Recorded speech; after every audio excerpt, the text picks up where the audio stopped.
is Sridhar Lakshman, and I'm a practicing coach. So a tip of hat to all of you who encouraged coaching within your organizations.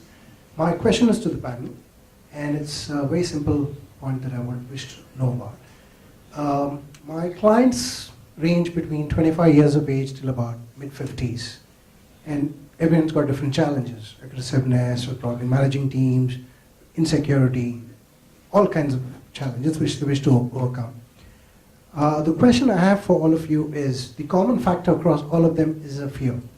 Right? Fear of being judged within the organization by the peers, by the bosses, fear of being rejected, fear of maybe something else. How cognizant are organizations about this? Because I didn't hear that being spoken about when you spoke about leadership. And what is being done to address these fears that individuals have? I hope I'm clear on my question. So anybody in the panel? The answer in my company, what we are doing is we make all individual people introspect on what strength and weaknesses they have. We don't tell them this is your strength or this is your weakness. We put them through certain tools, psychometric inventories, which are eye-openers for them. We don't tell them, the inventory tells them what is good and bad about that. And they themselves take a step to develop on that. If you force them that this is your weakness or this is your strength, they will never agree. It has to come within, from within. So that's how we use these personality tools, so that they get insight to their own personality. Then they are open for development. Okay. So I think the question was that leaders in India, as they're being developed, and I think Jekyll, who's an executive coach, there's a fear that they're being judged. If it's a CEO, there's a fear that the board is judging them, or their leadership team is judging them, or people below are judging them. It's about, do these tools, the tool, does it identify the fear, and how is that dealt with by the organization? Is that?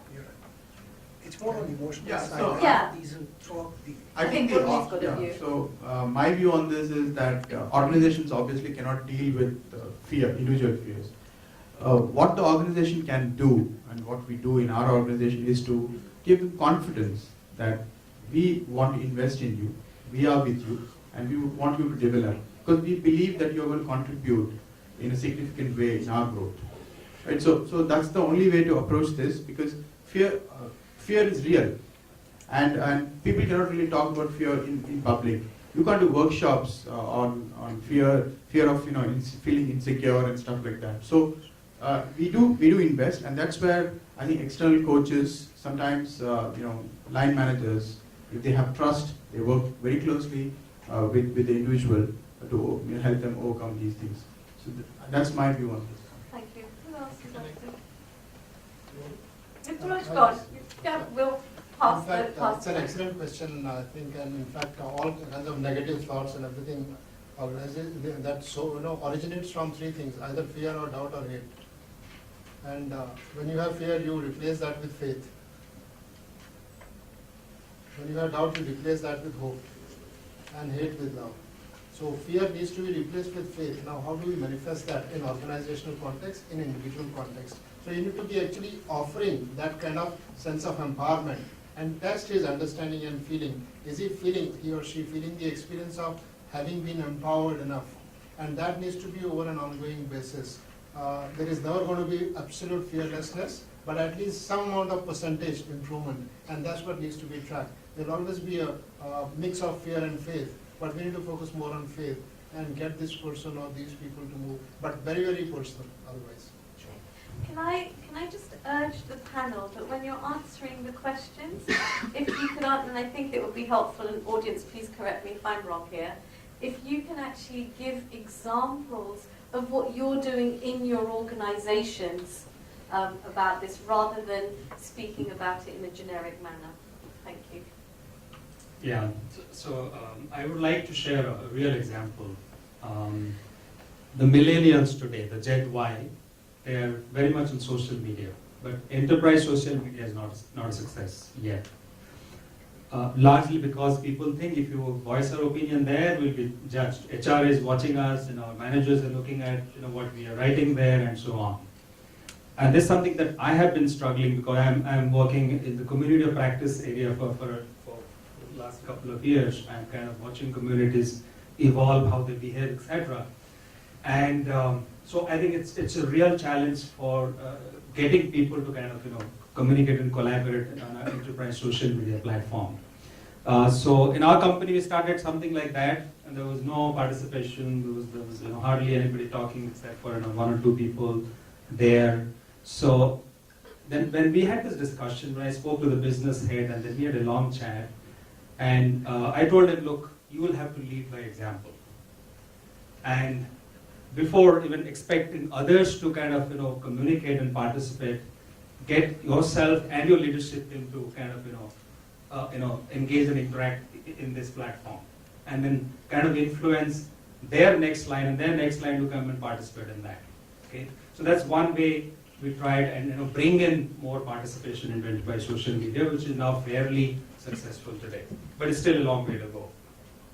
Another thing that we have tried, and it's really working, because people in organizations always look at leaders as people who are authoritative, who are powerful. So when you break those myths, when you encourage something which is shared responsibility, when you start giving responsibilities to your people and then give them the ownership to come up, not only conceptualize with idea, but also kind of take the lead on implementing that.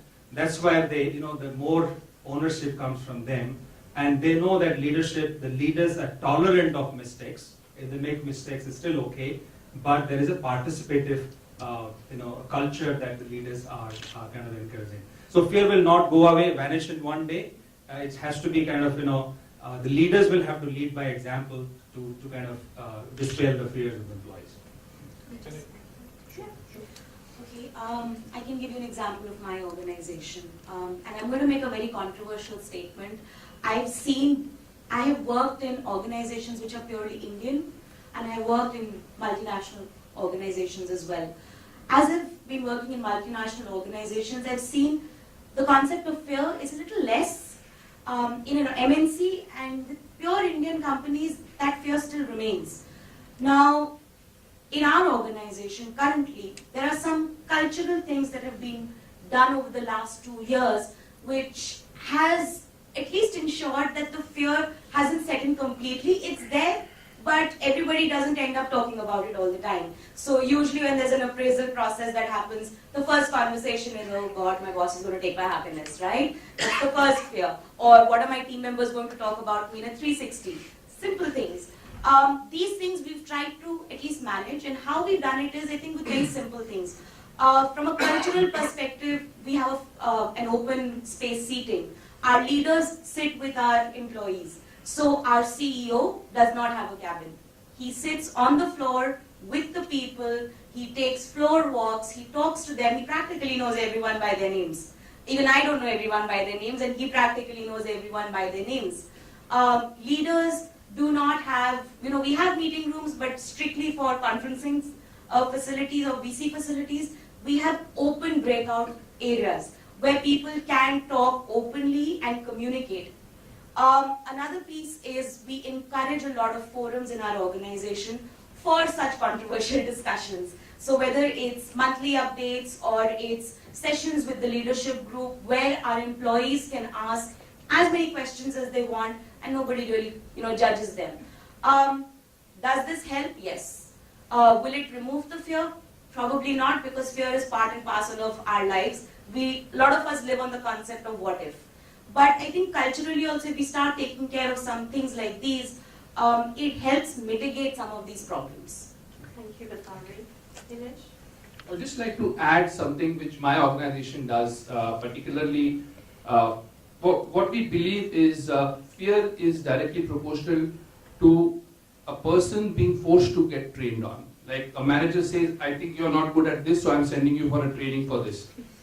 When this is there, definitely he will have the fear, oh, I am being analyzed. And so what we do is, basically after the appraisal process, which is there done with various people, the HR designs, they find trends of which are the different common areas that people require coaching on, people require training on. And then they actually announce the different types of training programs that HR is going to conduct throughout the year. And it is the employee who chooses his area of interest, and that choice goes to his manager only for a sanction. So when the onus is on the employee to learn, the fear slightly vanishes off because he is eager to learn. That's where I feel that we have been successful in ensuring that to remove the fear to a certain extent, and he is totally involved because he wants to learn and he's getting a training program which he wants. Thank That's you. all. Thanks, Nilesh. I'll give one example. Yeah. One example. This fear is, that means the person is not prepared enough. As maybe skill related, is not skillful person. And in our industry, I'm in the pharma industry, so Nilesh is also there, Rituraj is also there.